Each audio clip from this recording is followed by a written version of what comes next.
So ಒಂದು point ಇದೆ sir, ಅದನ್ನ ಸಭೆಯಲ್ಲಿ ಡಿಸ್ಕಷನ್ ಮಾಡಿ. ಫಸ್ಟ್ ಇದೊಂದು ಶಾಲಾ ಮಕ್ಕಳಿಗೆ ಹೃದಯ ತಪಾಸಣೆಯ ಒಲವು ಬಗ್ಗೆ ಈಗ ತೋರಿಸಿದೆ ಸರ್ಕಾರ.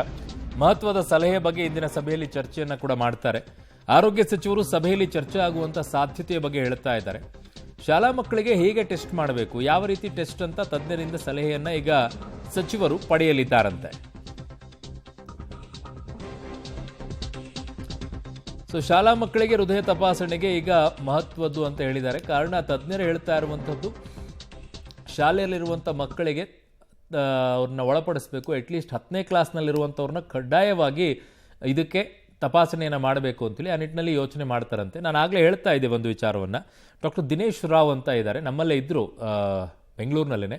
ಈಗ ಅವರು ಜಮ್ಮುವಲ್ಲಿದ್ದಾರೆ. ಅವರು ಒಂದು ಹೊಸ ಮ್ಯಾಟ್ರನ್ನು ಇಡ್ತಾ ಇದ್ದಾರೆ. ಏನು ಅಂತಂದರೆ, ನಾವು ಬಳಕೆ ಮಾಡ್ತಾ ಇರುವಂಥ ಪ್ಲಾಸ್ಟಿಕ್ಗಳಿದೆಯಲ್ಲ, ಆ ಪ್ಲಾಸ್ಟಿಕ್ಗಳಲ್ಲಿರುವಂಥ ಅಂಶ ಮೈಕ್ರೋ ಮಿಲಿಗ್ರಾಮ್ ನಮ್ಮ ರಕ್ತದ ಕಣಗಳಲ್ಲಿ ಅದು ಹರಿತಾ ಇದ್ದಾವಂತೆ ಆ ಪ್ರಮಾಣದಲ್ಲಿ.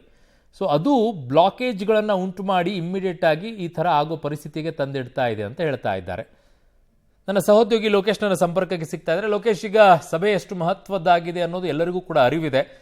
ಈ ಸಭೆಯಲ್ಲಿ ಯಾವೆಲ್ಲ ಅಂಶಗಳ ಬಗ್ಗೆ ಚರ್ಚೆಗೆ ಒಳಪಡಿಸ್ತಾರೆ ಈಗ?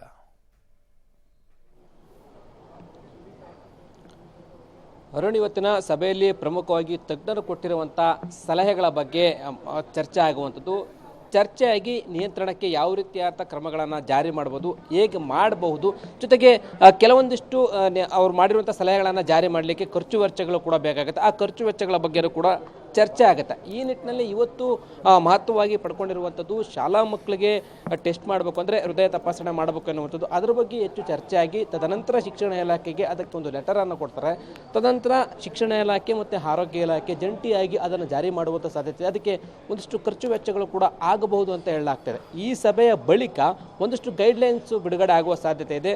ಸಾರ್ವಜನಿಕರಿಗೆ ಅಂತ ಒಂದು ಗೈಡ್ಲೈನ್ಸು ಮತ್ತು ಆಸ್ಪತ್ರೆಗಳಲ್ಲಿ ಚಿಕಿತ್ಸಾ ಕ್ರಮಗಳಿಗೆ ಅಂತೇಳಿ ಒಂದು ಗೈಡ್ಲೈನ್ಸು, ಎರಡು ಮಾದರಿಯ ಗೈಡ್ಲೈನ್ಸನ್ನು ಬಿಡುಗಡೆ ಮಾಡಿ ನಿಯಂತ್ರಣ ಮಾಡಲಿಕ್ಕೆ ಆ ಆಸ್ಪತ್ರೆಗಳಿಗೆ ಸೂಚನೆಯನ್ನು ಕೊಡ್ತಾರೆ. ಮತ್ತು ಸಾರ್ವಜನಿಕರು ತಮ್ಮ ಆಹಾರ ಪದ್ಧತಿ ಮತ್ತು ಜೀವನ ಶೈಲಿಯಲ್ಲಿ, ಜೊತೆಗೆ ಆ ಅನಾರೋಗ್ಯ ಸಮಸ್ಯೆ ಇದ್ದಂಥ ಸಂದರ್ಭದಲ್ಲಿ ಯಾವ ರೀತಿಯಾಗಿ ಚಿಕಿತ್ಸೆಯನ್ನು ಪಡಿಬೇಕು, ಹೇಗೆ ಹೋಗಬೇಕು, ತುರ್ತಾಗಿ ಏನು ಚಿಕಿತ್ಸೆ ಪಡಿಬೇಕು, ಈ ವಿಚಾರಕ್ಕೆ ಸಂಬಂಧಪಟ್ಟಂತೆ ಜನರಲ್ ಆಗಿ ಸಾರ್ವಜನಿಕರಿಗೆ ಸಲಹೆಯನ್ನು ಬಿಡುಗಡೆ ಮಾಡುವ ಸಾಧ್ಯತೆ ಇದೆ. ಮತ್ತು ಆಸ್ಪತ್ರೆಗಳಿಗೆ ಡೆತ್ ಆಗಿ ಬರುವಂಥವ್ರಿಗೆ ಮರಣೋತ್ತರ ಪರೀಕ್ಷೆ ಕಡ್ಡಾಯವಾಗಿ ಮಾಡಬೇಕಾಗತ್ತೆ. ಜೊತೆಗೆ ತುರ್ತಾಗಿ ಚಿಕಿತ್ಸೆ ಕೊಡಲಿಕ್ಕೆ ಎಲ್ಲ ಸಾಮಗ್ರಿಗಳನ್ನು ಇಟ್ಕೊಳ್ಬೇಕಾಗತ್ತೆ.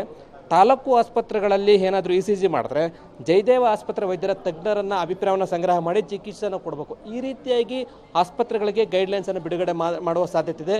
ಈಗಾಗಲೇ ಗೈಡ್ಲೈನ್ಸನ್ನು ಬಿಡುಗಡೆ ಮಾಡ್ತೀವಿ ಅಂತೇಳಿ ಸಚಿವರು ಕೂಡ ಹೇಳಿರುವಂಥದ್ದು. ಸಭೆಗೆ ಸಚಿವರು ಆಗಮಿಸಿದ್ದಾರೆ. ಇನ್ನೇನು ಸಭೆ ಕೆಲವೇ ಶುರುವಾಗುತ್ತೆ. ಶುರುವಾದ ಬಳಿಕ ಯಾವ ರೀತಿಯಾದಂಥ ಗೈಡ್ಲೈನ್ಸ್ಗಳು ಬಿಡುಗಡೆ ಮಾಡ್ತಾರೆ, ನಿಯಂತ್ರಣಕ್ಕೆ ಏನೆಲ್ಲ ಕ್ರಮ ವಹಿಸ್ತಾರೆ ಅನ್ನೋದನ್ನ ಕಾದು ನೋಡಬೇಕಾಗಿದೆ. ಅರುಣ್. ಓಕೆ ಲೋಕೇಶ್, ನಿಮ್ಮೆಲ್ಲ ಮಾಹಿತಿಗೆ ಧನ್ಯವಾದಗಳು.